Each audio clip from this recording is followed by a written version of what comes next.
హల్లెలూయా, హల్లెలూయా. ఈ రోజుని అంశం ఏంటంటే నా ప్రాణ ప్రియుడు, నా ప్రాణ ప్రియుడు యేసయ్యా. సొలొమోను గారు రచించిన పరమ గీతంలో 5:10 చదువుకుంటే, నా ప్రియుడు ధవలవర్ణుడు, రత్నవర్ణుడు, 10,000 మంది పురుషులలో అతనిని గుర్తింపవచ్చును. హల్లెలూయా, హల్లెలూయా. నా ప్రాణ ప్రియుడు యేసయ్యకు, నన్ను కన్న నా తండ్రి నా యేసుకు.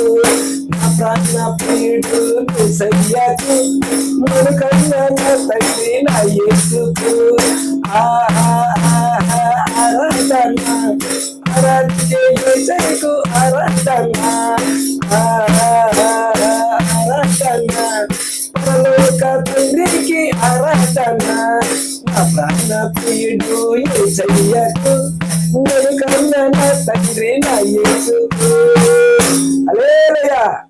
యెరూషలేము కుమార్తెలు, నీ ప్రియుడు విశ్వాసం ఏంటని అడుగుతున్నారు. నా ప్రియుడు విశ్వాసం ఏమిటంటే, ఆకాశము నుండి మన్నాను కురిపించిన దేవుడు, బండలోంచి నీళ్లు రప్పించిన దేవుడు, ఇశ్రాయేలు ప్రజల్ని ఆరిన నేల మీద నడిపించిన దేవుడు నా యేసయ్య. ఆలోచనకర్త, నిత్యముకు తండ్రి, సమాధానకర్త నా యేసయ్య. హల్లెలూయా, హల్లెలూయా. పెంట కుప్ప మీద ఉన్న వారిని లేవనెత్తే దేవుడు మా యేసయ్య.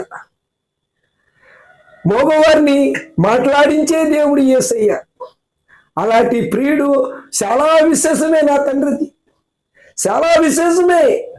అసలు ఆలోచనకర్త, నిత్యుడికి తండ్రి. ఆయన కార్యాలు కంటికి కనపడవు, చెవికి వినపడవు. హల్లెలూయా, హల్లెలూయా.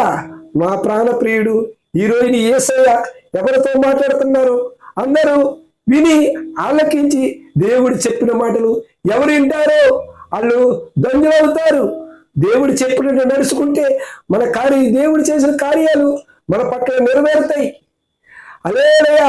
ఈ కొద్ది మాటలు దేవుడు దీవించును గాక.